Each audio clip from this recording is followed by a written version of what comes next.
kembali lagi di Sagara Talk. Yang tadi kita udah ngobrol, kenalan sama siapa sih Kang Sahrul ini.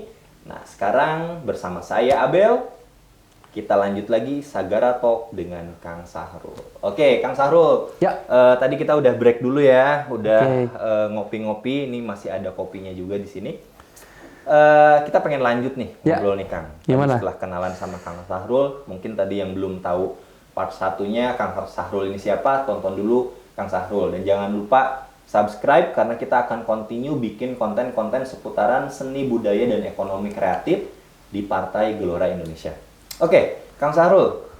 Kang Sahrul ini kan tadi backgroundnya administrasi negara. Iya, Terus kalau kuliah ya. passionnya itu musik ya Kang Musik, ya. Dan musik. katanya Kang Sahrul ini dua-duanya kepake ya Kang. Kalau orang kan Ya.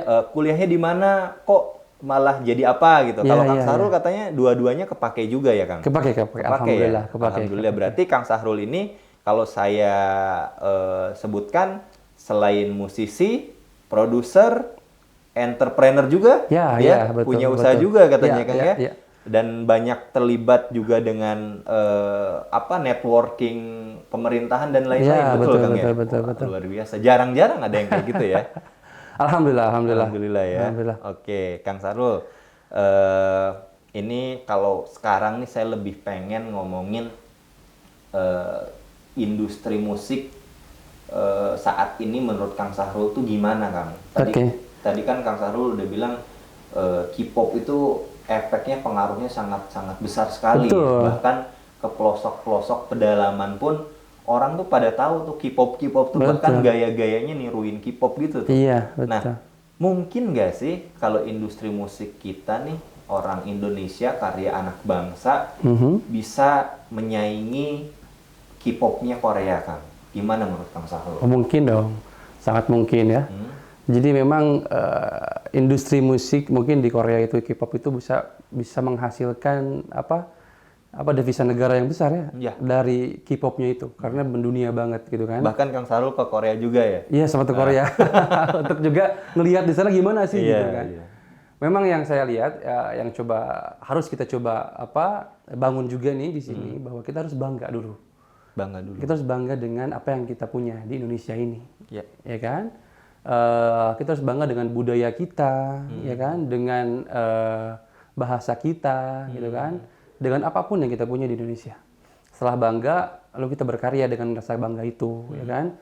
Dengan rasa bangga dan jangan tanggung-tanggung, gitu kan? Kita bikin karya yang memang harus pikirannya adalah agar bisa dinikmati oleh seluruh dunia.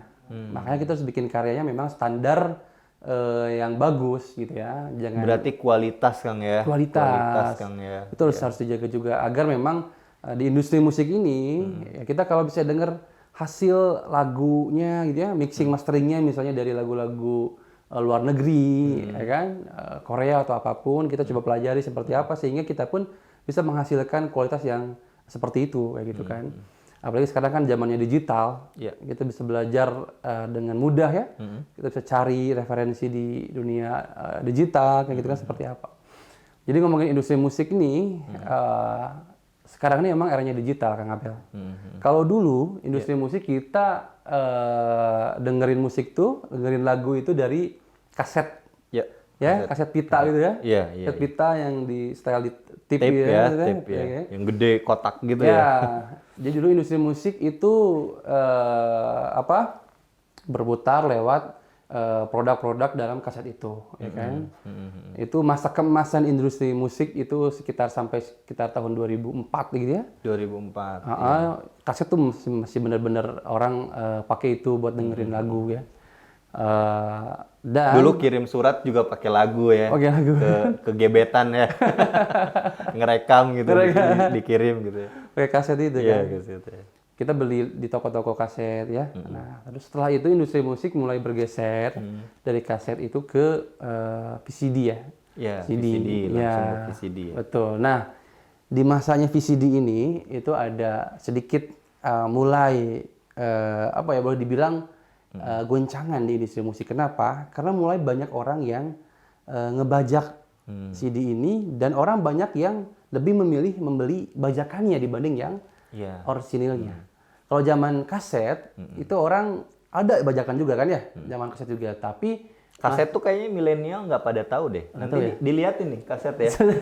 Gambar kaset waktu itu. iya, angkatan 90-an tuh banget kaset ya. Kalau kita mau di Pakai pita tuh yang pakai biasa pensil. kusut gitu ya. diputer dulu ya.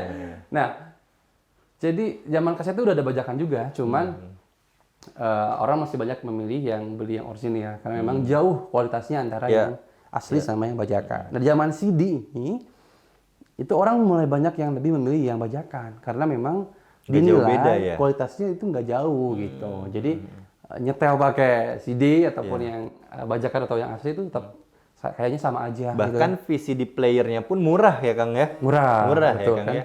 Nah, jadi di sana mulai industri musik agak agak lesu, Drop lah ya. betul agak lesu, agak drop karena memang orang banyak pemilih, orang kan bikin album nih Kang Abel, bikin musik single atau album itu dengan budget yang lumayan dong, Iya, gede banget. ya kan? Satu album bisa sampai 50 juta katakanlah, bahkan Dulu bisa itu lebih. ya, dulu Iya. tuh. Untuk sewa studio rekamannya, masa karantina dan sebagainya itu perlu waktu dan biaya yang lumayan besar. Setelah punya produk, kemudian orang-orang malah membeli yang bajakan bukan yang orisinil, itu kan akhirnya tidak ada pendapatan, ya kan? Ke perusahaan rekaman ataupun ke si artisnya, sehingga mulai lesu lah. Nah, di zaman CD itu mulai lesu nih industri musik. Kemudian yang saya simak nih di tahun-tahun 2008 itu mulai meningkat lagi dengan adanya RBT. RBT, Ringback tone. Ya, zaman-zaman Kalau kita RBT ya. Nelpon ke orang tuh ada itunya ya, ada tunggunya nggak tutut gitu ya. Ya. Ya. Ya, RBT itu sempat menggeliatkan kembali industri musik di sekitar Booming, tahun 2008. Ya, banyak banget waktu itu talent-talent baru ya. Ya. Dengan RBT itu pendapatannya dari RBT. Yap. Ya kan. Nah, kemudian mungkin setelah itu masyarakat mulai berpikir, ini RBT ini saya yang bayar. Ya kan, karena dipotong pulsa gitu kan. Tapi yang menikmati lagunya itu orang lain. Kan Iya, gitu ya. Iya juga ya, dia Iya yang kan? bayar tapi kok yang dengerinnya yang Orang nelpon lain. ke kita ya yang Iya. bayar. Aneh juga bener Bukan ya. sendiri kan. Akhirnya mulai mau ditinggalkan juga tuh Iya, RBT betul. gitu kan. Tapi masih ada aja loh yang pakai. Masih ada. Masih ada ya? Masih ada. Ya kan? Terakhir saya temen tuh Heeh. RBT-nya yang Aagim. Oke. Jangan marah, Jangan sabar. Soalnya tahu saya mau nagih utang. Ya Iya, itu iya, ya. iya, iya. Benar. RBT kayak gitu. Kemudian nah alhamdulillah ini di belakangan ini sekitar mulai tahun 2014 atau 15 itu mulai orang-orang menggandrungi yang namanya digital streaming platform. Ya kan? Singkat dengan DSP. Digital streaming platform ini banyak nih. Banyak ya ya. kan? Dulu di Indonesia awal mulanya itu ramai dengan Joox. Jokes ya. Ya kan? Iya. Joox, ya kan? Sama YouTube lah ya. Hmm. Nah, sekarang ini udah banyak banget. Ada Joox, ada Spotify, ada Deezer, Kakakbox, dan banyak lagi. Itu namanya digital streaming platform. Yep. Ya kan? Yep. Nah, akhirnya sekarang alhamdulillahnya orang-orang banyak mendengarkan karya-karya musik itu di sana. Ya kan? Di digital streaming platform. Di Joox, Spotify, YouTube. Iya. Dan ini yang kembali Menggeliatkan lagi ya. betul industri musik Indonesia bahkan dunia mungkin ya. Jadi kalau dulu mungkin kita kalau denger ngedownload di digital itu ada ForShare ya. Itu gratis kan? Iya. Download ada gitu kan di search di ForShare pasti ada lagu apapun. Nah, sekarang orang-orang udah nggak ke sana, udah males gitu Download kan. ya udah Udah langsung males, udah pasti denger musik ada yang baru langsung Spotify. yang stream. Udah download ya kan Spotify, Joox atau YouTube lah ya untuk lihat video klipnya. Inilah yang akhirnya sekarang menggeliatkan kembali industri musik karena dengan sumber pendapatan dari digital streaming platform ini itu yang membuat sekarang perusahaan-perusahaan rekaman, artis-artis, talent itu kan mendapatkan kembali penghargaan gitu kan, mendapatkan kembali sumber pendapatannya dari digital streaming platform ini. Dan teknologi juga kayaknya ya Kang ya. Karena teknologi yang berkembang, kita nggak mau ribet dari mulai kaset, dari sekarang akhirnya kita nggak perlu bawa apa-apa ya. Betul. Cuma Di HP bawa ya. iPad, dulu iPod ya berarti ya, yang Iya. masuk berapa lagu itu ya. Oke Kang, artinya itu kan kita ngomongin semacam evolusi gitu ya. Betul, betul.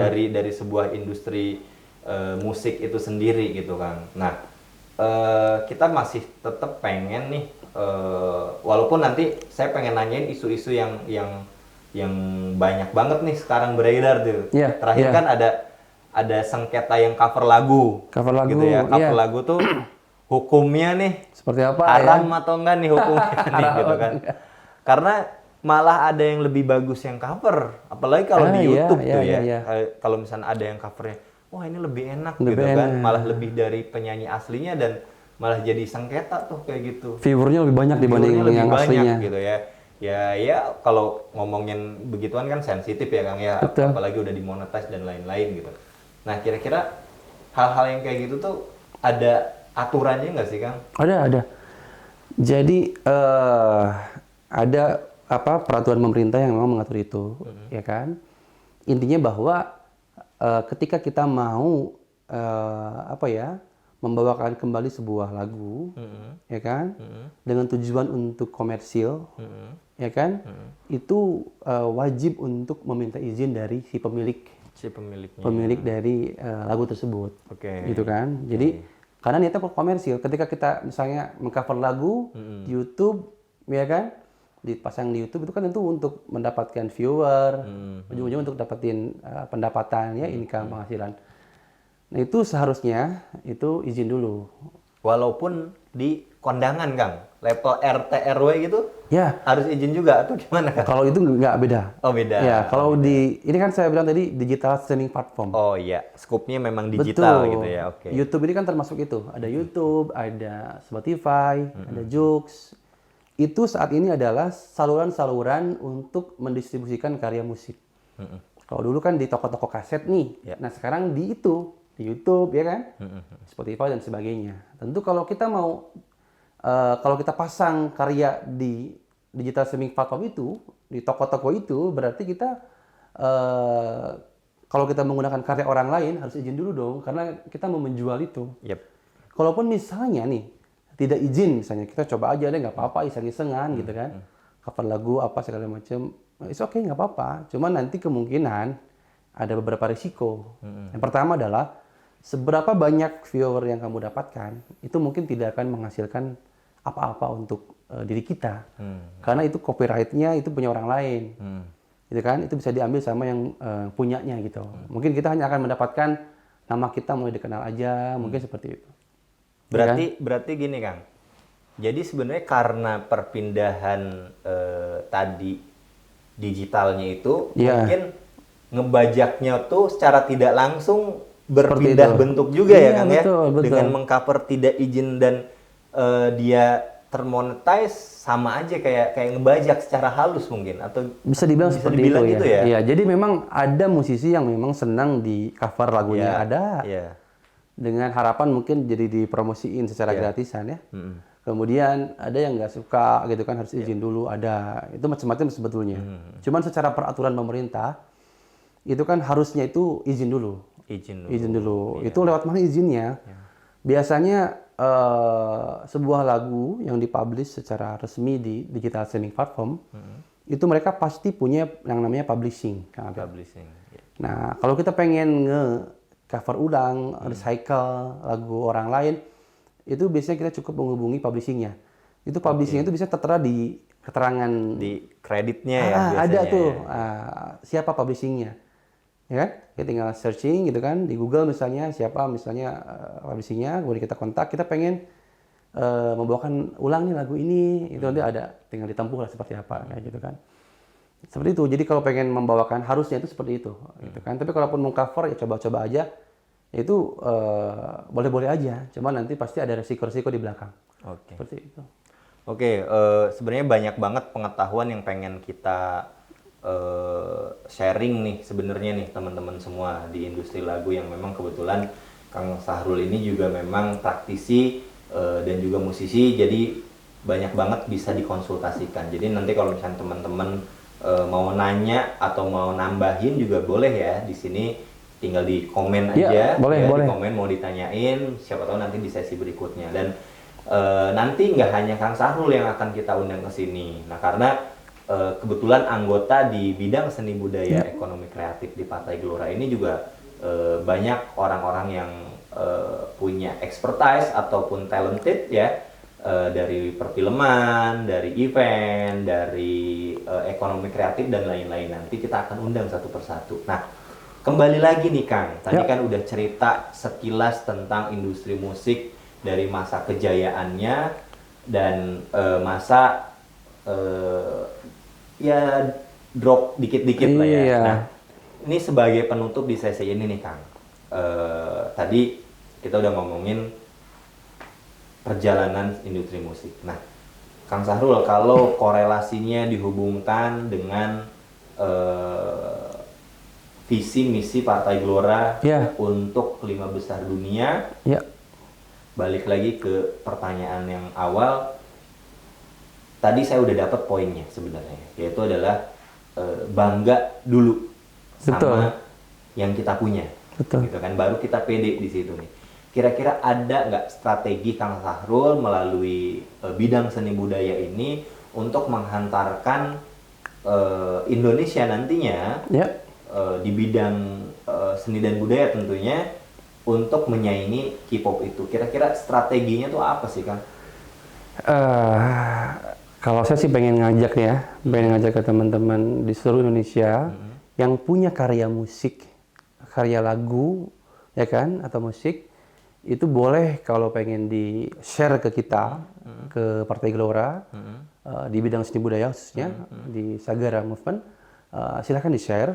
Kemudian kita bisa nanti coba, barangkali ada yang oke nih, gitu kan, ada yang bagus, bisa kita coba publish dengan baik, ya kan. Collabs berarti ya kan? Collab, bisa kolaborasi. Jadi kan memang untuk menuju Indonesia 5 besar dunia ini nggak bisa sendiri.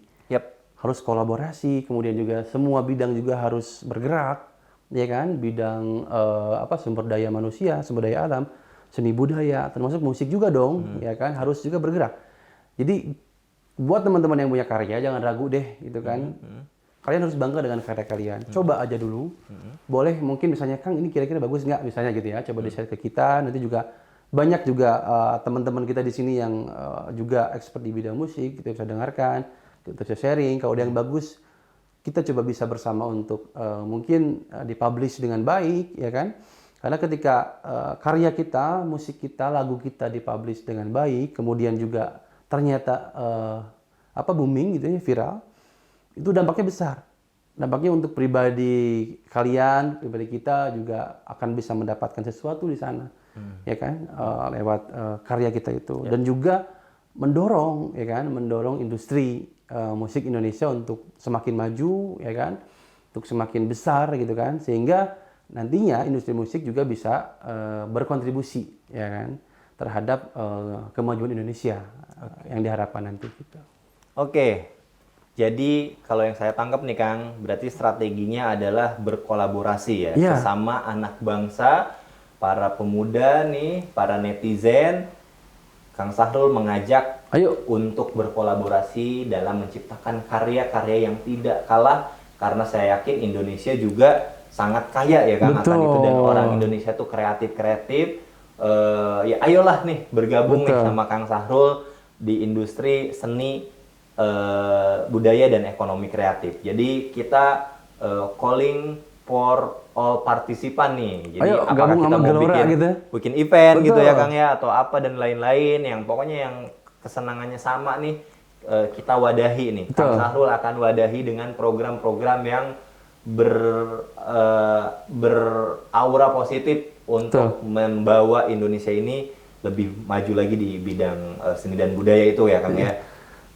Oke, mungkin itu saja untuk pada sesi kali ini, dan kita mau break dulu. Nanti akan ada sesi terakhir, sesi lanjutan yang mungkin kita akan ngomongin apa ya Kang? Akan ngomongin saya lagi buat karya terbaru untuk Partai Gelora Indonesia. Kontribusi ya, program dan kontribusi yang ada nih. Makanya tadi saya nanya strateginya, dan ternyata strateginya ini sudah diimplementasikan dan sedang berjalan. Nah, kita nanti akan ketemu lagi sama Kang Sahrul, dan juga obrolan-obrolan yang tentunya membuat kita memperkaya akan pengetahuan tentang seni budaya dan ekonomi kreatif.